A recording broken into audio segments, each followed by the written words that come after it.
Wiiliyaam Ruutoon pirezidaantii ta'uun hariiroo Itoophiyaa fi Keeniyaa irratti jijjiiramni fidu maalidha kan jedhu arraan tana qabanneetiniif dhiyaannee jirra. Kabajamtoota hordoftoota keenya hanga xumuraatti nu faana ta'atii nu hordofaa.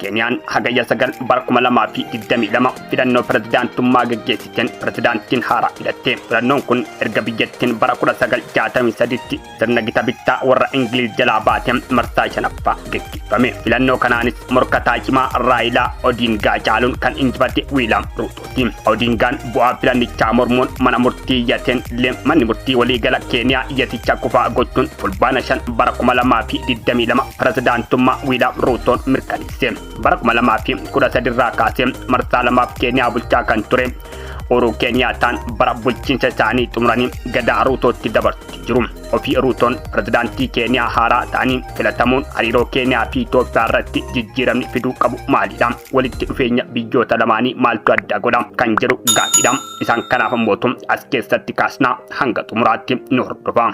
Walitti dhufeenyi Itiyoo Keeniyaa eessaa garamitti kan jedhuuf Keeniyaan bara 1963tti erga sirna gita bittaa jalaa walabummaa ishee gonfattee kaase biyyoonni lamaan hariiroo dippiloomaasii nageenyaa fi diinagdee gaarii waliin qabaachaa har'a gahanii. Itoophiyaan walitti dhufeenya Keeniyaa wajjin kan jalqabde bara 1945tti biiroo konsiila Naayiroobitti banuudhaan akka ta'e qorannoo eebba MA isaatiif Mallasaa Zallaqaa bara 2021 yuunivarsiitii Wallaggaatti dhiyeesse irratti ibsan jira.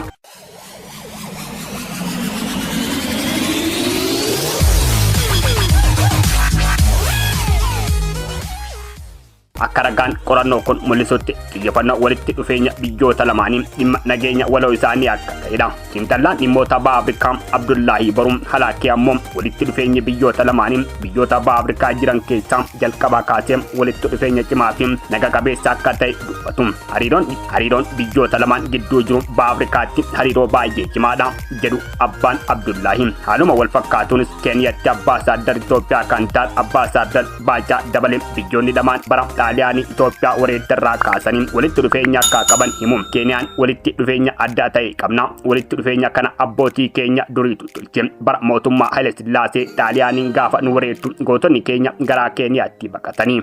Isaanis simatanii keessummeessanii hidhannoo kennanii fi geggeessanii. Keeniyaanis sirna gita bittaa jalaa ba'uuf falmii gochaa turan keessatti mootummaan keenyas isaan gargaareera. Kanaaf walitti dhufeenya biyyoota lamaanii baay'ee adda jedhu Ambaasaadar Baacaan. Abbaan Abdullaahi Baruum ammoo Keeniyaan akkuma gita bittaa jalaa baateen bilisummaa argatteen booda Itoophiyaa waliin atattamaan waliigaltee waraanaa fi dhimma nageenyaa waliin mallatteessuu isaanii dubbatu. Biyyoonni lamaan waliigaltee waraanaa akka walii mallatteessan kan isaan taasise ammoo lamaan isaanii gama Somaaliyaatiin sodaa nageenya qabaachuu isaanii ta'uu hima.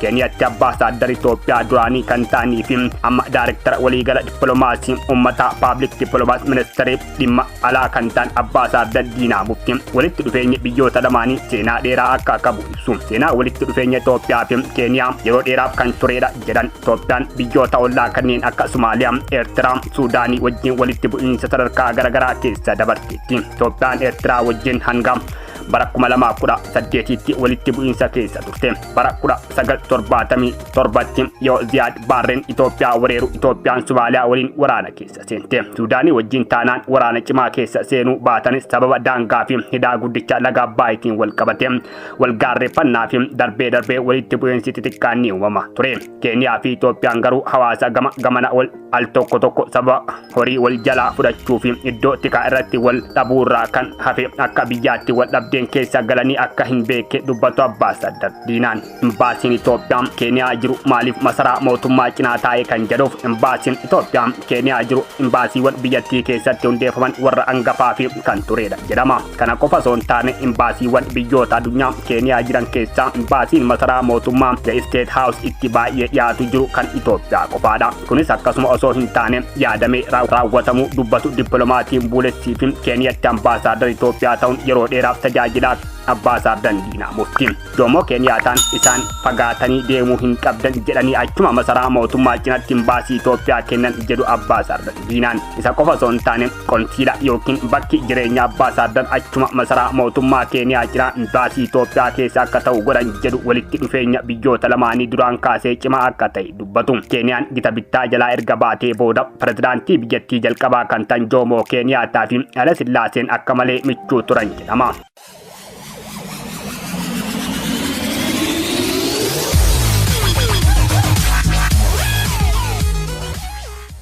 Gamtaan Afrikaa yeroo sanaa dhaabbata tokkummaa Afrikaa Organization Africa Unity jedhamu dureewwan biyyoota bilisa bahan Finfinneetti walgahuun bara 1963 ji'a caamsaa keessa akka bu'uureessan ragaan fuula maarsaraatii gamtaa Afrikaa irra jiru ni agarsiisa. Warreen gamtaa Afrikaa hundeesseef gahee guddaa taphatan keessaa Haile Sillaasee fi Jomo Keeniyaataa warra adda turedha. Jomo Keeniyaataa fi Haile Sillaasee walitti dhufeenya gaarii qaba ture, waliin haasa'u ni mari'atu turani. Isaan booda hanga ammaatti aangaa'ota biyyoota lamaan gidduu walitti dhufeenyi gaariitu ture jedha Ambaasaaddan Diinaan. Pirezidaantiin haaraa filamuun hariiroo alaa Keeniyaa hin jijjiiru kan jedhuuf ammoo filannoo Keeniyaatti geggeeffame Ruutoon pirezidaantii haaraa ta'anii filatamuun Itoophiyaaf carraa gaariidha jedhu namoonni tokko tokko. Waraanni mootummaa Itoophiyaa fi humnoota Tigraay gidduutti geggeeffamaa ture karaa nagaa akka xumuramu pirezidaantiin Keeniyaa Uhuru Keeniyaataan jaarsa araaraa haa ta'anii fi hin ta'in irratti qaamonni lamaan wal hin galle. Mootummaan Itoophiyaa araarri gamtaa Afrikaa irratti akka durfamu barbaada. TPLF ammoo jaarsummaa Keeniyaataa malee hin ta'u jedhe ture.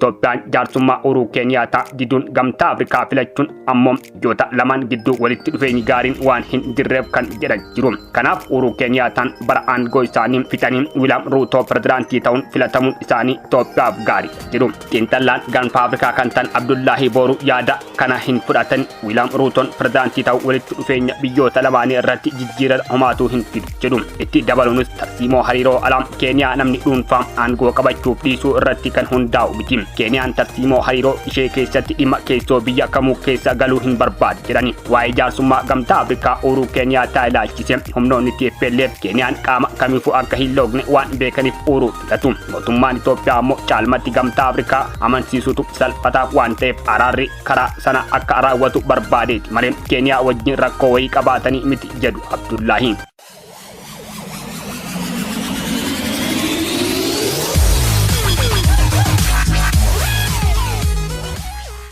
Ambaasaadar Diinaan Itoophiyaan gamtaa Afrikaa akka marii kan geggeessu gaafachuun Olusegun Obasanjoon akkuma jalqabanitti haa fixanii jechuu malee Uhuru Keeniyaataan dabalataa yoo dhufan rakkoo akka hin qabne dubbatu. Itoophiyaan Keeniyaa caalaa gamtaa Afrikaa maricha haa dursuu jedhuun ishee biraa wayii yoo uume malee ifatti rakkoo uume hin qabu jedhu. Uhuru Keeniyaataan bara bulchiinsa isaanii Uhuruun yeroo duula filannootti deeggarsa Odingaaf kennuu isaa filadha jedhanii turani. Uhuru akka pirezidaantii ta'uun fedhu Raila Odingaan mo'amuu isaa tarii jaarsummaa Uhuru irratti jijjiirama fiduu mala jedhu abbaan Abdullaahi Booruu. Ministeerri muummee Itoophiyaa Abiy Ahmed Uhuruun akka jaarsa araaraa ta'u kan jedhu irratti shakkii irraa qabaachuu waanuma hin oolle ta'uun ibsu xiinxallaan kun garuu hariiroon biyyoota lamaanii qajeelumatti deemaa jira jedhu. Yuunivarsiitii Naayiroobiitti hayyuu kan ta'an Profeesar Piiter Waanjaa gama isaaniitiin Keeniyaatti pirezidaantiin haaraa filamuun waan jijjiiru akka hin qabne himani. Pirezidaantiin haaraa filataman Wiiliyaam Ruutoon waggoota 10 darbe itti aanaa Uhuru Keeniyaataa ta'uun tajaajilaa waan ta'eef hariiroo alaa yookiin Keeniyaa irratti jijjiirama taasisee tilmaama jedhu hin qabu jedhu Profeesar Piiter.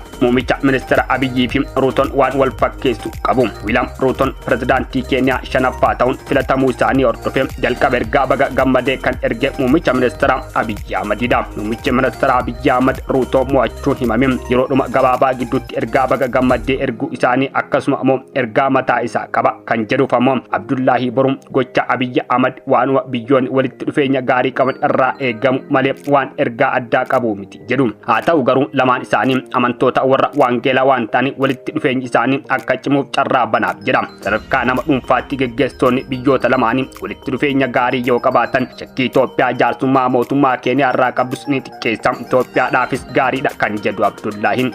Hayyuu yuunivarsiitii Naayiroobii kan ta'e Profeesar Profeesar Piiter Kaagiwaanjaa yaada kana deeggaruun Keeniyaan jaarsa araaraa ta'uuf filatamtu akka taatu bata. Keeniyaan miseensa mana marii Naayiroobii United Nation ta'uuf deeggarsa dippiloomaasiin biyyoota lixaa qabaachuu ishee ga'ee kan akka bahattu ishee taasisa jedha.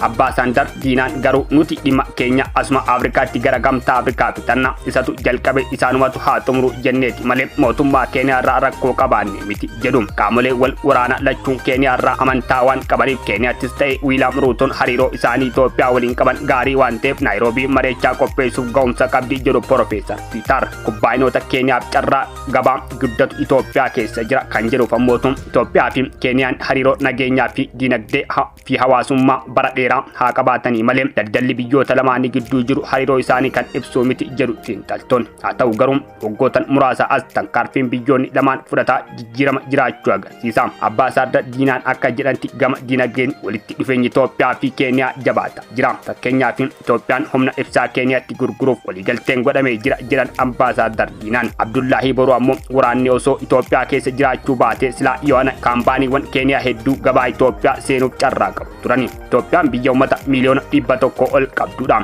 Kun ammoo gabaa kaampaaniiwwan Keeniyaatiif carraa guddaadha. Itoophiyaan dinagdee naannoo kanatti baatee mul'achuu barbaaddi waan ta'eef carraa kanatti fayyadamuu barbaaddi jedha abbaan Abdullaahi. Muummichi ministeera Abiyyi bara 2018 aangootti dhufu hordofee dhaabbileen gurguddoo kanneen akka tajaajila telekoomii fa'aa gabaa alaatiif banaa ta'anii jiru. Kanumarraa ka'uun dhaabbanni telekoomii Keeniyaa guddicha Safarkoomii gabaa tajaajila telekoomii Itoophiyaa keessa galuu danda'e jira. Yeroo ammaa Safarkoom magaalaa Dirree Dhawaa keessa tajaajila telekoomii eegalee jira. Bara 2021 hojii geggeessaan dhaabbatichaa abbaa Piiter BBCtti waliin turtii taasiseen Safarkoomii Itoophiyaa keessatti lammiilee miliyoona 1.5 ta'anii carraa hojii akka uumu dubbata turani. Amma immoo Itoophiyaan tajaajila baankii baroota dheeraaf abbootii qabeenyaa alaatiin hin eeyyamamin turte banaa gochuu isheetti beeksifte.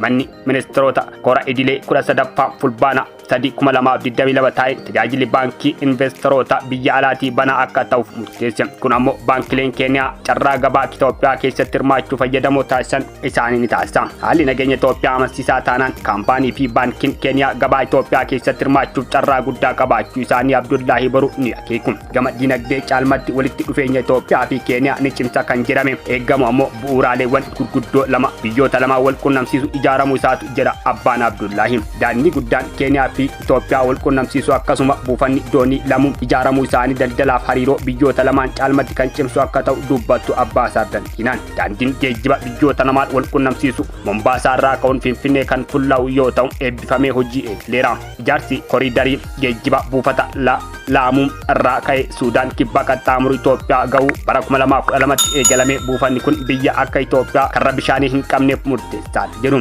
Ministeerri muummee Abiyyi bara 2026 muddee keessa gara Keeniyaa deemuun daawwannaa buufata Laamuu taasisaniin carraa misoomaa fi guddina buufata Laamuutti arganii abdii guddina isaanii keessatti akka hore dubbatanii turani.